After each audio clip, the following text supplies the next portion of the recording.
What's up, Change the Channel podcast listeners? My name is Making Grace, and this is another episode of Change the Channel podcast.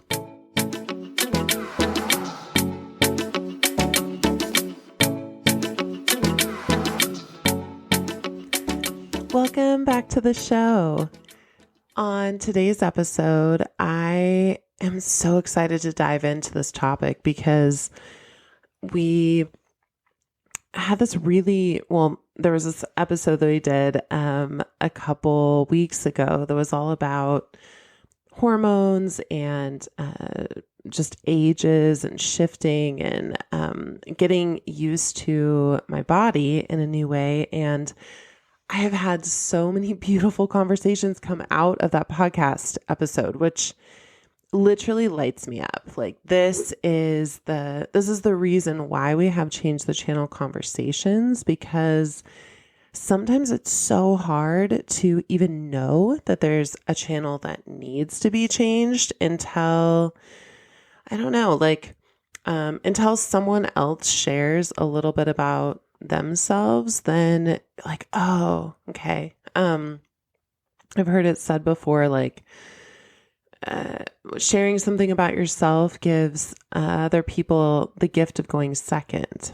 So it's this moment of being vulnerable, I guess. And that really is the point of this podcast, is to essentially start a conversation, start a ball rolling, and then feel free to grab that ball and let it just keep rumbling around in you, almost like a pinball machine. Let it hit different spaces, let things come to the surface, and then let's talk about that. So basically what has been coming out of this episode is conversations primarily with women right now about how so many of us were on birth control from early years, in our teens, and now are coming into our 30s or maybe 40s and literally have never spent any time understanding, how the hell do I talk to my body or listen to my body?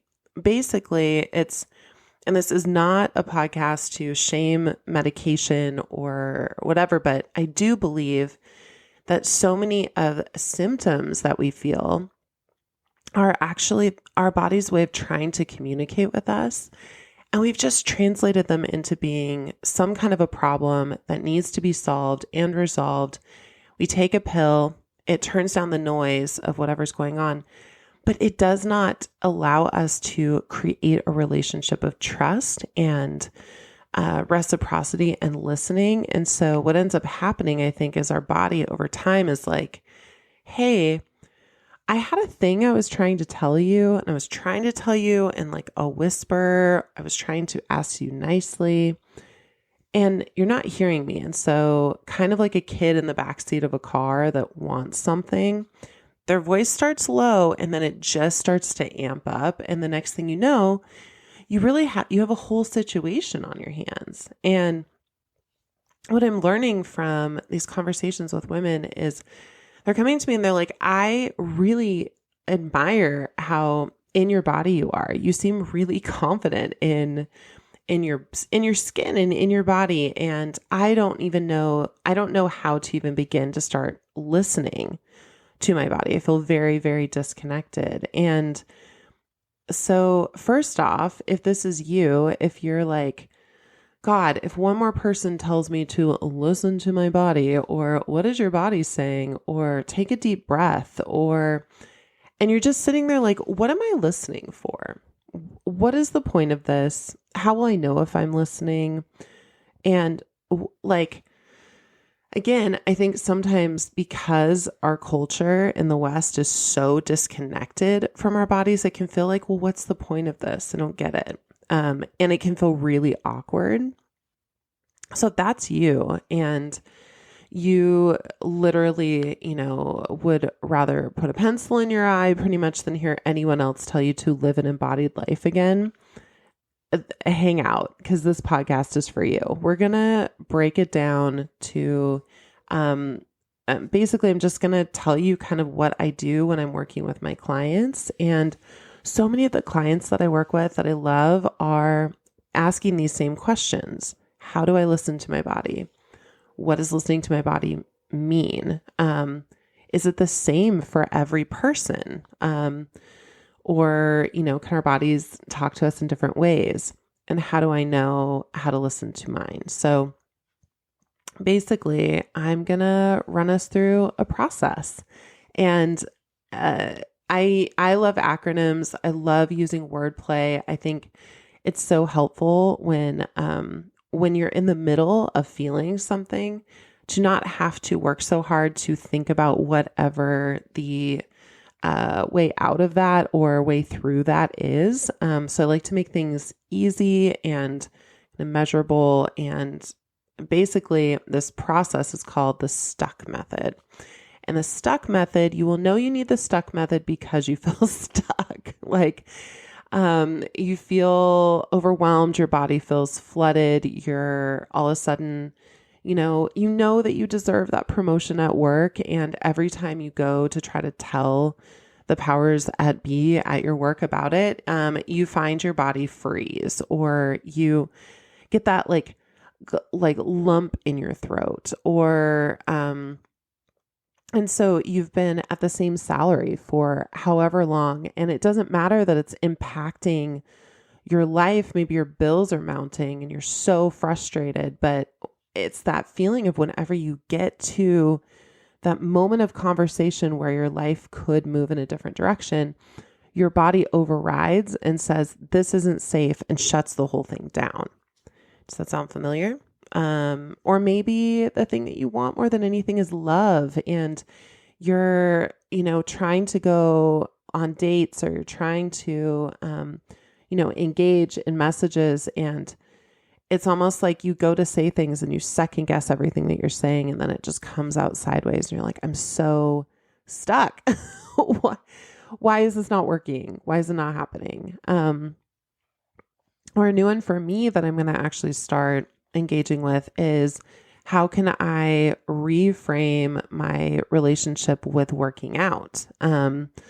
I love to be active. I love to move, but now whenever my body gets ready to start moving, there's a new layer of fear that shows up. And even when I'm dancing or trying to be in motion lately, my body sends me these signals that says, don't do that. It's not safe. There's too many feelings under here. And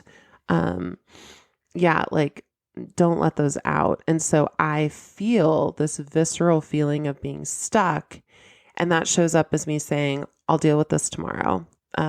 Procrastination is actually, it's the freeze method, or the freeze part of your nervous system. It's not that you're lazy. It's that your body is sending signals of fear. And so oftentimes you just shut down. And so the gym for me is something that I'm working my way back to, because I want to have a healthy relationship with exercise outside of a lot of the body dysmorphia that I grew up with. And so all that to say, I hear you. And these are just a sampling and spattering of different ways that you will know that the STUCK method and trying to connect with your body this way could be supportive.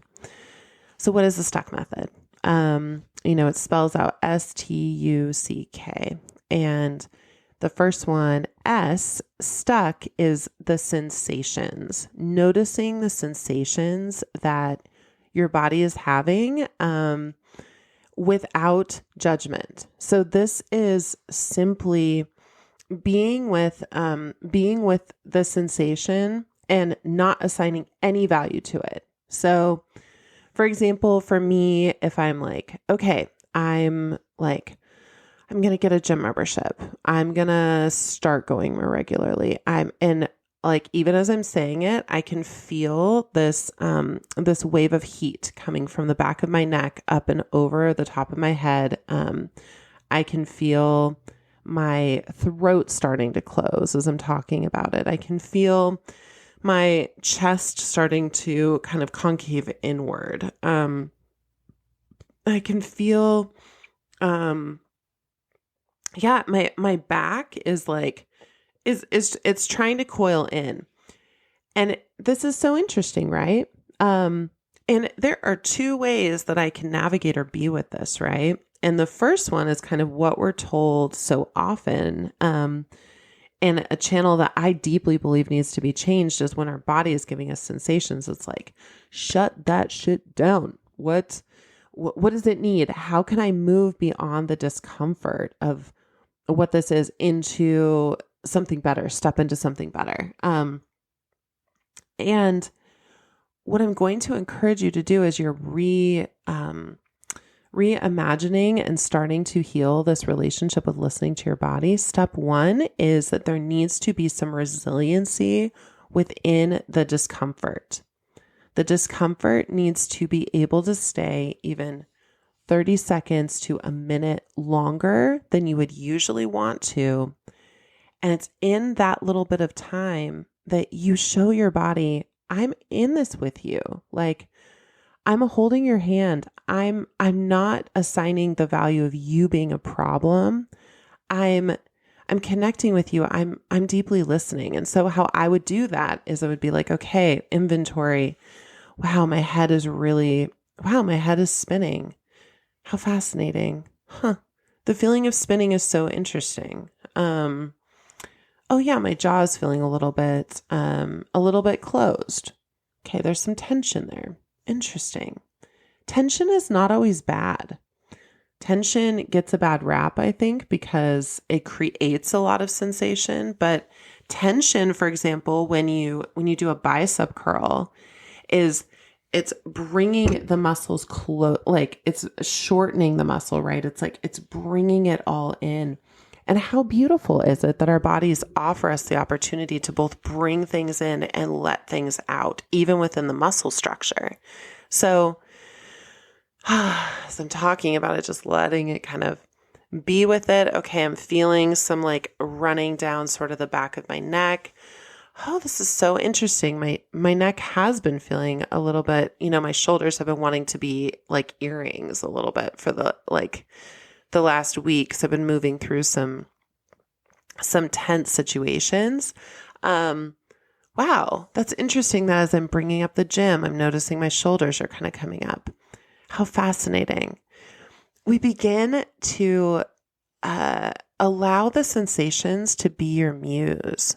Become like deeply, passionately curious about what am I feeling? What is that? And instead of allowing that to be a springboard to, I feel something, therefore it's a problem, it's a neutral thing of I simply feel something. That's the first step of the stuck method. And honestly, that is a lot of the reason why clients come to me, is because the sensations are overwhelming for them to be with themselves. And so we get to do a lot of healing the nervous system and just allowing you to reconnect to your body in a way that's not scary. But I also believe in your resiliency and your power. So if you're in your house and you're starting to feel this stuff, you can follow this method as well and try it out. Okay, so we've got the S sensations. Sit with them, study them, engage with them, do it all as if you're just gathering data, not assigning value. The T is translate. So now you're like, okay, I have all this data. Okay, neck, head, shoulders, jaw, eyes, stomach, back. Cool. Oh, how fascinating that I never thought about my feet or my legs. Right now, I'm noticing that even as I'm saying this out loud to you, I felt my feet do this little bit of a jump sort of thing. And I'm like, oh, okay, there's sensation down there. That's my feet being like, hey, I don't know if you caught me in the whole body scan. I think maybe you missed that part. And just like humans that don't like to be left out, I believe the body parts don't necessarily like to be left out either. So in a way of, in this moment, reframing and also reconnecting and establishing trust with my body, I might grab my foot, put my hand on it and say, thank you so much for telling me. You're right. I did forget to mention you in this, and you're so valuable. You're so important. Put your hand, literally hand a different body part on to this foot and be like, you belong. Because the fact of the matter is, as we're now in the T of stuck method, translate can often be, what is the emotion that's attached to this? And right now, my foot is allowing me to offload some of these fears of not belonging. And that shows up all over in my life. Like, for example, with this gym analogy, like if I'm like, oh my gosh, I haven't been to the gym in a while. I feel uncomfortable in my body. I don't look like I did when I was in high school weight training all the time, or, in my early 20s. Can we also talk about how ridiculous it is that, okay, not ridiculous, we're going to be kind, but how unbelievably unkind it is to me, to myself, what I'm doing to myself when I say, you need to be the same that you were when you were like, I don't know, 16, 17, 22, whatever. Why can't my 41-year-old body go to the gym also in whatever shape she is? Why have we decided that the gym is only for people that are, quote, in shape, when really it's a place that we go to get, to find a shape, right? And maybe to even have these new dialogues with our bodies. So my foot was telling me, as I tapped into it and I was trying to translate these sensations, was like, okay, tell me what it is that you want to tell me, as I put my hand on there. And my foot just said, is this beautiful download. It was like, okay, you're still healing through some stuff about belonging. Cool. Thank you for telling me. Thank you for allowing me to notice. And as I say that, I'm feeling this flush up into my cheeks. It's going up my neck and to the top of my head. And I can just take a couple deep breaths with it and be like, okay, so belonging is still a thing that gets some of my attention. I get to lovingly be with my body about this topic. And then, so that's what the translation is. So once you've got some of these sensations, and it's going to feel very much like you're going to want to switch into the left brain. You want the left brain to be like, okay, how do I do this right? The way you do this right is by being patient and kind with your body. Put your hand on whatever space is feeling tight and say, take a couple deep breaths and say, what do you have to share with me? And close your eyes. And I want you to imagine that you're talking to maybe a 4-year-old or 8-year-old version of yourself. How would you speak to that person when you're wanting them to tell their story to you, right? That's what this translation is. We're translating it from like raw data into, okay, this is the meaning that you're making of this right now. We're not making it a fact. We're also not making it a problem. We're just saying, okay, like these are some areas of growth. And I'm so grateful that my body's keeping track of that, because Lord knows my mind is thinking of a million things all the time during the day. So because I really believe that our bodies want us to be in the most balanced, healthy, whole, healed way, they're going to keep inviting us into these initiations. And that's what the T and translating in the stuck method is. The next one is you understanding the implications of this, right? So I can be like, okay, I'm working through belonging. Now, let me understand where some of this is coming from. Oh yeah. I remember the way that, the way that maybe I was talked to by a past partner about my body, or the fear, like maybe I've gone to the gym before with someone, and maybe I had a great relationship with them for a while, and then all of a sudden something severed, and now I associate the gym with this person, and this person, because they're no longer part of my life, is feeling like, is making my body be afraid of not belonging, right? So I don't know if this makes sense, if this analogy is working or me working on myself as I'm sharing with you, but yeah, it's the understanding, where does this come from? Like, and a lot of times what you can do is put your hand on your heart and a hand on your belly and just breathe into it and say, close your eyes and take like maybe 3 deep breaths and say, when was the first time I felt this? And say, body, I trust you to bring up or to share with me what it is that I need to know about this. And as you breathe and as your right brain, the creative brain comes online, you will be absolutely amazed at what your body starts to tell you. And it can be so emotional, right? Like, emotion, like the grief that comes up when you're like, God, how long has that been there? Like when you start to have compassion and realize your body's been holding on to that emotion for so long, like it stops making it, or it starts making it make sense, where you're like, you know what, maybe this is why I didn't run out to the gym and do this, because I'm still grieving. Or I ignored and shoved away the grief about that past relationship that I now associate with the gym. Like, because the thing of it is when stuff gets in sort of the right brain, it's the creative side. And I really believe that it doesn't have to have a logical connection. It has an emotional intention and entanglement.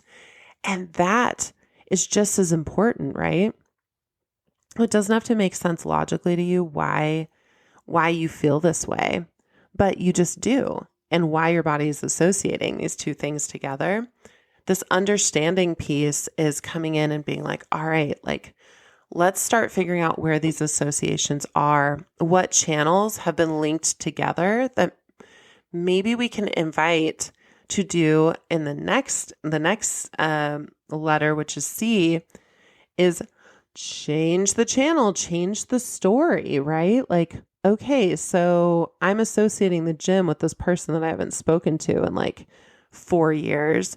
Interesting. Would I like to change the channel about that?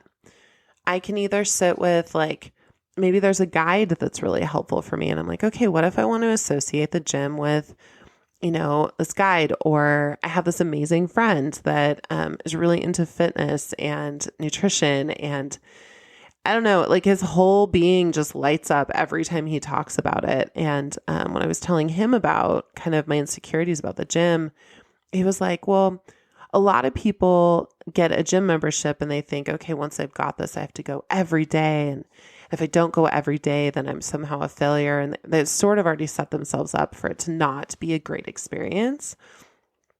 It was, what if you get a gym membership and you just imagine, okay, I'm going to go 1 day a week. I'm just going to go 1 day a week. It was like, what's interesting is you'll likely want to go more if you tell yourself it's okay if you go less, if that makes sense. Total channel change, right? Like my perfectionist, beating myself up for not looking like I did when I was 18, to the relationship, like inner meshing with that other person. Now all of a sudden I have a new channel that's coming in. And oftentimes this is why things like coaching is so helpful, or having someone that you can bounce your ideas off of, because sometimes we don't even know that another channel option exists until you're vulnerable enough to say yeah, I've done this data. I've figured out these things. I've checked in, somatically with my body, and I'm feeling resistance about going to the gym. And then this other person, he let me know this beautiful other way of looking at it. I was like, yeah, okay. What if I did imagine, and what if I did believe that I was worthy enough of spending money on myself to go to the gym? It's another interesting thing, right? And we kind of can go back through the methods again. So now that this channel has changed, is like coming up, okay, he's saying, what if I just go 1 day a week? And I'm like, okay, my next follow-up thing might be, How do I feel about spending money like that? Oop, all of a sudden the neck starts to feel a thing again. And in this moment, that's when a lot of people shut down. We're like, oh, okay, well, this is why I'm not going to go to the gym. This is why I'm not going to do whatever because it feels too uncomfortable. No, baby, you are amazing. You are powerful. You are resilient. This is where we start to build those muscles. Go back to the beginning part of the stuck method again. Okay, I'm feeling another sensation. Okay, let me breathe with it.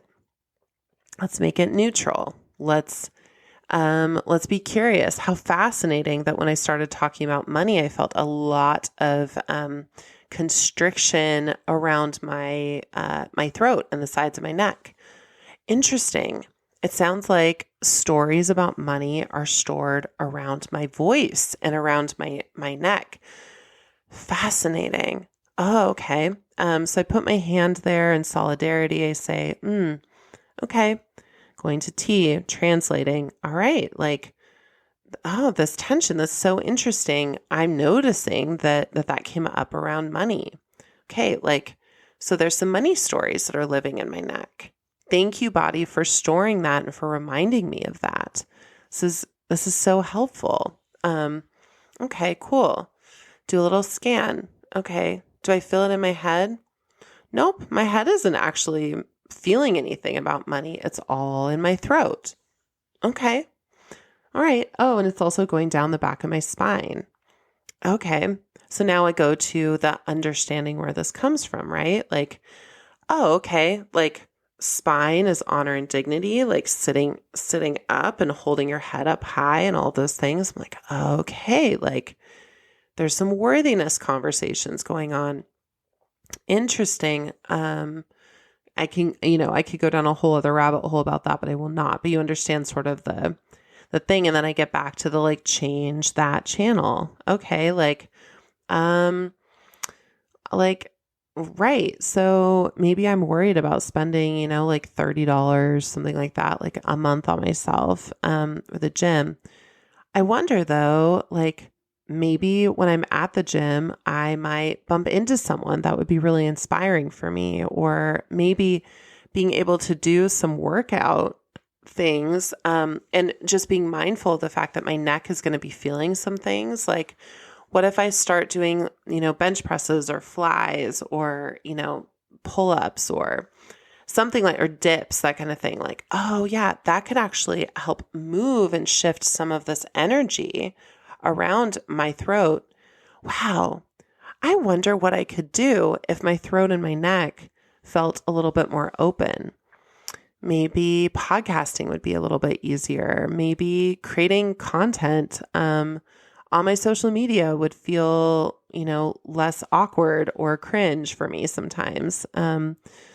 Side note, if you have a friend that is trying to build a business online, just know that no matter how confident they show up, they can always use you reminding them that what they're saying or what they're doing or the way that they're trying to bring forward their gifts into the world, it's always helpful. Because the level of vulnerability that it truly is to say, I have a product or a service that can help you, it's massive. And oftentimes I think people that are the most confident carry themselves like they don't need that care.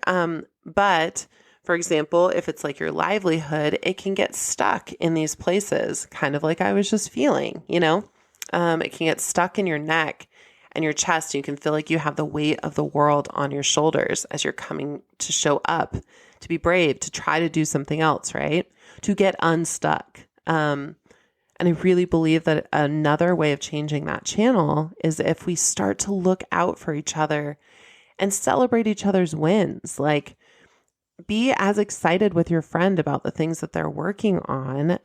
Ask questions about them. Let them go down some like rabbit trails about their work, because I really deeply believe that we're all here. We're all here with a unique, different, beautiful mission. There's something that just grates the inside of my soul that another person may have never thought of before. And what if I'm constantly waiting for someone else to show up to bring forward the mission that I see matters? It just may never happen, right? So and as you can see, like this changing the channel can get a little bit, there can be tentacles to it. And like, that's the game, right? As I've been talking about this and I'm like, okay, like going to the gym, if it goes from, oh, I'm spending money on this thing, or people are going to think weird things of me, I'm not going to belong. And if I shift that into this new channel of like, oh, I have this deep rooted belief that I want people to feel connected to their bodies. I want them to heal their relationships with themselves because I believe that you deserve that. And I believe also that people that are within their bodies understand themselves. It's bully resiliency. It is, it can help with so many of the atrocities, abuse, or, like neglect, or, like just a whole host of horrible, painful things, even war. Like, I truly believe that when we are disembodied, we are able to cause more harm to others because we're numbed out to what that pain is within ourselves. And so it doesn't seem like it matters as much. Like, that's how we dehumanize people. That's how we create an othering experience, right? Is when we're not connected to our bodies. And that could be a whole other podcast. But now, as I'm talking through this, I'm like, okay, if going to the gym can help to make my neck stronger, my core stronger, to be able to to speak and to emote and to hold myself, and to hold this massive growth that's coming forward from me to invite others into, is $30 worth it if my confidence, my experience of myself elevates in a way where I can unlock more doors for more people within my mission? Hell yeah. So y'all, in changing this channel, I have all of a sudden gone from I'm unworthy, stuck, and I don't belong to going to the gym can be a way of inviting others into belonging, because belonging matters so much to me, embodiment and belonging and joy. And as I'm saying that, I can all of a sudden feel the tension kind of melting out of my body.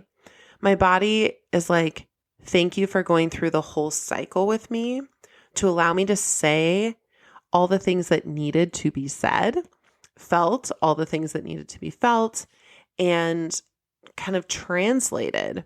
And the K in Stuck Method, which is what we're doing, is it's kid level kindness. You want to treat your body in this process the way that you would a beautiful, amazing, bright-eyed, smart little kindergartner, right? Would you say half of the shit you say to yourself to a 5-year-old? Would you be beating it up like, ugh, why don't you know this? Like, you're so annoying. Why can't you just figure your shit out? You would never freaking say that to a kid. I just know if you are listening to something like Change the Channel, you are not someone that speaks that way to children. If you do, then maybe that can be a different conversation we can have. But what if we start talking to ourselves as we're learning these new skills, instead of being like, God, I've been so disconnected for so long and I'm a problem and I'm this. The truth of the matter, this is the PhD in my own opinion, we have been born and bred and taught through multiple systems and ways to be good little machines. Like, think about it. You get up, from kindergarten to 12th grade, you're getting up and at early hours, you're going, kids are sitting so still in schools and being kind of, taught one thing from one voice, and even writing papers. I still sometimes will have a thought just hit me, and I'm like, oh, but is it even valid if I can't cite an MLA format or APA format that someone else has already thought of my idea before? Like, whoa, that's wild, right? That's so wild. The ways that we've kind of been trained to be able to operate the machine of productivity. And sometimes I think that machine of productivity is the thing that numbs out our ability to listen to ourselves. And the fact of the matter is, if you want sustainable effort or work towards anything, like your relationships, your job, your finances, your fitness, your maybe fertility, your any of those things, for it to be sustainable, you have to understand that your body can only keep quiet so long, sit still so long before it will start to get louder. And just like a kid that's been sitting still too long. So we treat ourselves kindly because you have been learning this way of being since you were young. It was probably modeled to you as well. It can be really vulnerable and uncomfortable to actually sit with yourself about what you're feeling, especially if you're feeling something big like grief or sadness or regret or shame. So treat yourself kindly, like you would a kid. That's the stuck method. So we've got the sensation, we've got translate it, understand where it comes from, change that channel to something that matches what you're wanting to accomplish. And then treat yourself with kindness. And I'm saying all this stuff like, oh yeah, it's so freaking easy. If you've never done this process before, and even if you're listening to this and you go through and you're trying it and it feels murky, it feels sticky, it feels really hard to do, one thing I would suggest is setting a timer when you're sitting with the sensations, and do it for a minute. Then the understanding, free write in your journal, if journaling is the thing that works for you, or do a voice note to yourself and just free ad lib talk about it for maybe 2 minutes. Try these in small increments. And if you're also prompted where you're like, wow, this feels important and I don't even know where to start, that's what I'm here for. You can definitely get in contact with me. I will put a link in the bio, and let's have a conversation, connect and see what your goals are, what your desires are, what channels you want to change. What part of this method feels the most sticky for you, right? Because I can't get enough of helping people with this stuff or being with people in this stuff, because it's so freaking transformational. Watching my clients, after going through some of this stuff, fly all the way across the world to reconnect with someone that they loved, to see whether there was still a match so that it wasn't just floating around in their mind. It was massive. Witnessing her go from frozen to literally flying across the globe is huge, right? For me, a lot of why this is such a big deal to me is because I went through a series of several years that were so profoundly traumatic. It was it felt like cosmic dodgeball, and to the point where I would have a panic attack almost every day at work. The lights, the sensations, the people, I had zero, my nervous system was fried. And so I didn't have bandwidth for literally anything that was coming in at me. And so I would go to the bathroom and I would have these panic attacks. And I worked with a therapist and this counselor, and he just had this amazing embodied way and approach of being. And we would sit in the discomfort together for a little bit longer each time than I felt like I was capable of doing. And slowly but surely, all of the agitation, the years of ignoring, Sorry. I was getting passionate about that. I need some water.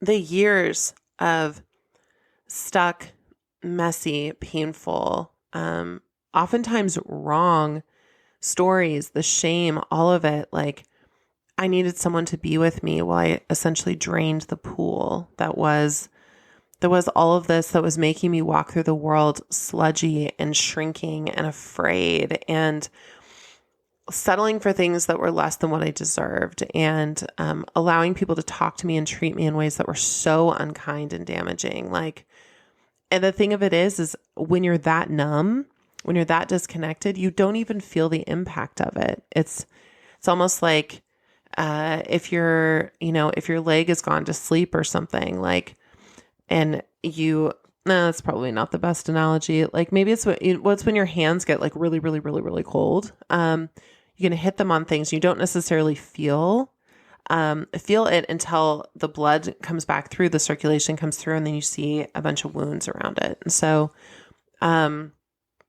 this numbing, this turning things down is oftentimes allowing us to stay in situations that are harmful and harming us. And a lot of times we can even be doing efforts, things to help make it better. But if we're staying in the same situation where there's so much harm and we're doing a lot of, things to try to help mitigate it and fix it and whatever, we're not actually getting ahead. We're just barely kind of floating by. And that's another reason why we can often feel stuck, because we're doing all these interventions, but we're not actually connecting with our bodies. And so our bodies are still numb, therefore we're staying in it too long. The other thing that I want to point out too is, so there's this amazing system called human design. And human design is, you basically take your time of birth, you take where you were born, and you plug it into the system, and it will show you this amazing blueprint of who you are and how you are designed. And basically, your avatar of body on planet Earth is designed to operate in its most aligned, expansive space, and what it will feel like and be like and do if you're not living in alignment. And basically, one thing I was learning about it is, so many times we're taught that, like, think about it. Imagine use your mind to come up with your solutions of what's going to work for you. And as I've been learning human design, it's really cool because it comes from a body standpoint. And actually, the majority of the population is not meant to make decisions based on what's happening with your head. You might have what's called a sacral authority. A sacral authority is this kind of like a low belly, like below the belly button sort of feeling. And you can actually, when you're tapped into it, ask yourself yes or no questions, and you can get the feeling of like, or or you'll get this like buzzing sensation, or your body will talk to you in whatever way it does. But if that's your authority, if you think about it, if you're designed to hear through that kind of nudging, that like, okay, I'm supposed to, like, if I say yes to this will be really aligned. If I don't, I'm going to be spinning my wheels and frustrated. Can you imagine if you literally have not spent any time with, your low belly at all, developing a trusting relationship with that space? Like, how hard will it be to hear those things? And so that, a lot of times, I believe, is why people overcommit themselves, or they're running around, they're saying yes to everything because they don't actually know what their true yes is. Another large population of the planet are solar plexus authority in human design. And that is like where you have your emotional compass, and you feel an emotion and you allow it to ride the waves of that whole emotion. And generally you'll feel whether something is for you or not. after a day of riding the emotion. Or, depending on how big the thing is. But yeah, like you need at least a day to be able to go through the whole cycle. Can you imagine if you've shut down your embodied ability to be with a feeling past the point of the initial discomfort? You won't be able to ride the whole wave to be able to feel a true, like, just deep satisfaction or peace or, like joy or, any of those things about your decisions, because we're cutting off at the surface our true body wisdom, right?